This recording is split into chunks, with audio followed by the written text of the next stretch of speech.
Assalamualaikum warahmatullahi wabarakatuh. Perkenalkan, nama saya Febi Naza, NIM 201FI 03028. Di sini saya akan mempraktikkan pemeriksaan fisik sistem muskuloskeletal. Nah, dalam pemeriksaan fisik muskuloskeletal ini ada beberapa hal yang perlu dilakukan. Yang pertama yaitu ada melakukan anamnesa pada pasien yang mengalami kelainan muskuloskeletal ataupun tidak. Yang kedua yaitu melakukan pengkajian khusus pada pasien yang mengalami ortopedi. Yang ketiga yaitu melakukan pengkajian berdasarkan regional muskuloskeletal. Dan yang terakhir yaitu melakukan pengkajian berdasarkan rentan gerak RUM atau RUM baik pasif maupun aktif.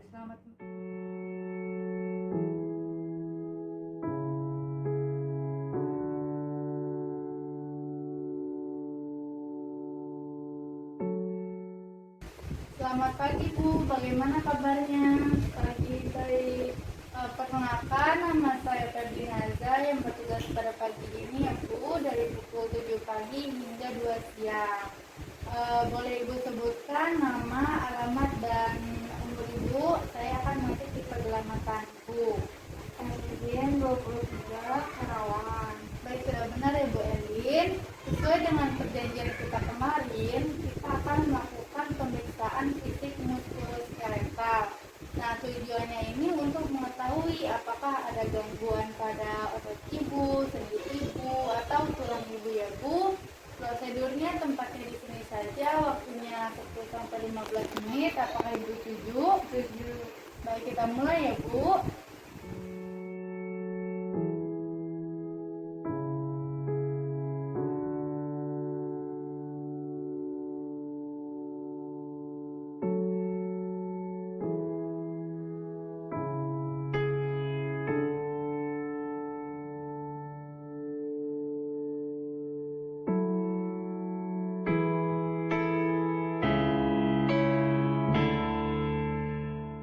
Selanjutnya kita ke pemeriksaan anamnesa, mengkaji nyeri dengan menggunakan pemeriksaan atau pengkajian PQRST.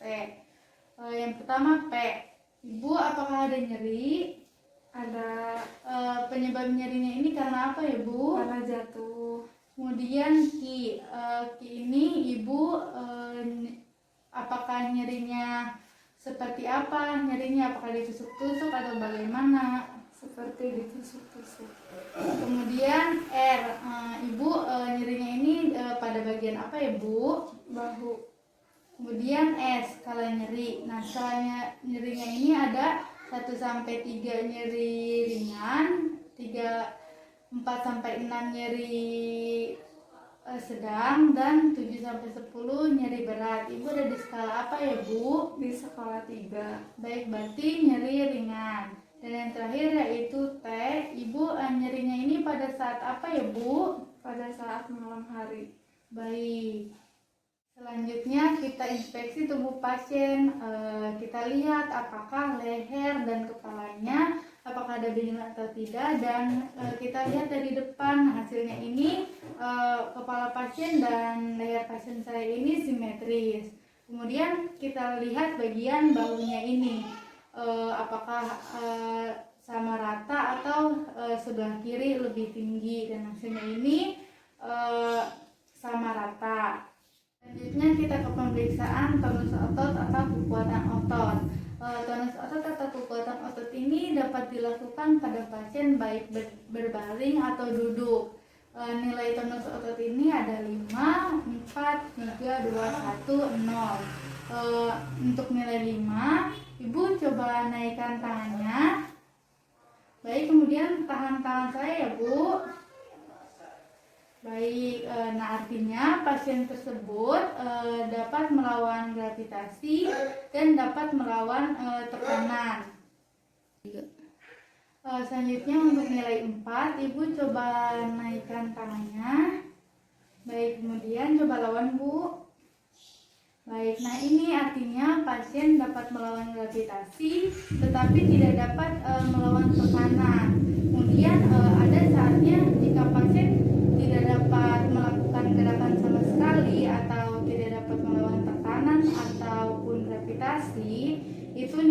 0. Nah, jika kita mendapatkan nilai 210, maka kita lakukan pemeriksaan atrofi otot.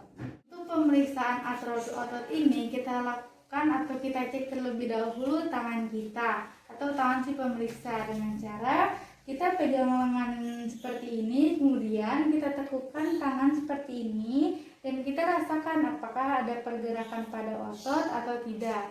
Jika kita sudah merasakan ada pergerakan, kita lanjutkan pada lengan pasien. Ibu coba angkat, kemudian Ibu coba angkat tangannya. Baik, kita rasakan apakah ada pergelangan tangan atau pergelangan otot, maksud saya, pada pasien seperti tadi. Nah, hasilnya ada pergerakan. Kita tadi melakukan inspeksi pada tubuh pasien, lalu kita akan melakukan palpasi pada pasien, pada leher dan bahu pasien dengan cara seperti ini. 2 jari di bahu, 2 jari di leher dekat vena cava, dan 2 jarinya lagi di tulang spinal. Nah, kita langsung raba seperti ini, apakah ada benjol atau tidak, dan hasilnya tidak ada. Kemudian kita raba pada leher sampai tiroid, apakah ada benjol atau tidak, dan hasilnya tidak ada. Kemudian kita raba juga ke bahu, apakah ada benjol atau tidak, dan hasilnya itu tidak ada. Kemudian kita pindahkan tangan sebelah sini ke kiri, kita lakukan seperti ini. Apakah sakit, Ibu? Sedikit. Baik, selanjutnya kita akan seperti ini, Bu. Tolong angkat seperti ini, apakah ada benjol atau tidak, dan hasilnya itu tidak ada. Baik, sudah bagus ya, Bu. Selanjutnya kita ke pemeriksaan bagian punggung pasien. Ibu bisa tegakkan badannya. Baik, kita raba apakah ada benjolan atau gravitasi atau tidak, dan hasilnya tidak ada. Dan pasien saya ini tidak ada condong ke depan atau ke belakang atau punuk, dan hasilnya normal. Baik, kita ke pemeriksaan rentang gerak. Ibu bisa naikkan kepala ke atas ke bawah. Baik, kemudian ke kanan dan ke kiri, Bu. Baik, bagus. Kemudian ke samping kiri, Bu, dan ke kanan. Baik, sudah bagus ya, Bu. Selanjutnya kita ke pemeriksaan siku dan pergelangan tangan. Kita inspeksi, kita lihat apakah ada benjolan atau tidak di siku pasien. Kemudian kita palpasi dengan cara seperti ini. Yang jempol di ibu jari di sini, kemudian yang bawahnya atau sisanya itu meraba di bawah sikut. Ibu tolong tekukan. Baik, tidak ada benjolan. Kemudian kita beralih ke pergelangan tangan. Kita lihat apakah ada benjolan atau tidak, dan hasilnya tidak ada. Kemudian kita palpasi atau kita meminta pasien untuk menggerakkan ke kiri dan kanan. Ibu coba gerakan ke bawah dan ke atas. Baik, sudah bagus ya, Bu. Selanjutnya kita ke pemeriksaan kesenjang panjang kaki kanan dan kaki kiri. Kita ukur dari malleolus sampai sias.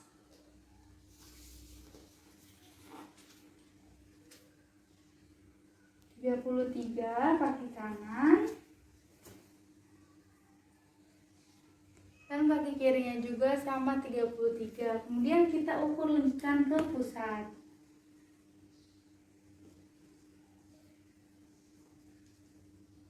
Baik, nilainya sama juga. Nilainya 35 juga, sama seperti yang kanan. Nilainya didapatkan nilainya sama ya, Bu, normal. Selanjutnya kita ke pemeriksaan uji panel dengan cara Ibu nanti Ibu ikuti seperti ini ya. Ibu coba ikuti.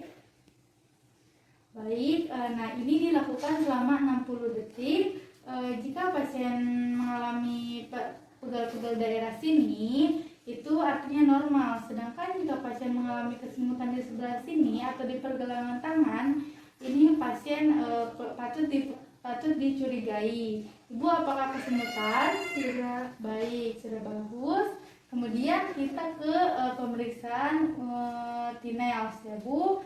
Kita lakukan perkusi pada sendi atau pergelangan tangan seperti ini 3 kali. 1, 2, 3. Kemudian pada pasien 1, 2, 3. Baik, sudah bagus ya Bu. Selanjutnya kita ke pemeriksaan refleks lutut. Baik, sudah bagus. Ya, kita ke bagian kita akan meriksa ke lutut. Nah, lutut ini untuk mengetahui apakah ada tanda balon atau penumpukan cairan. Terus kita cek. Tidak ada tanda balon atau tidak ada penumpukan cairan. Alhamdulillah sudah selesai ya Bu pemeriksaan fisik sistem muskuloskeletalnya. Terima kasih sudah bekerja sama ya Bu. Wassalamualaikum. Waalaikumsalam.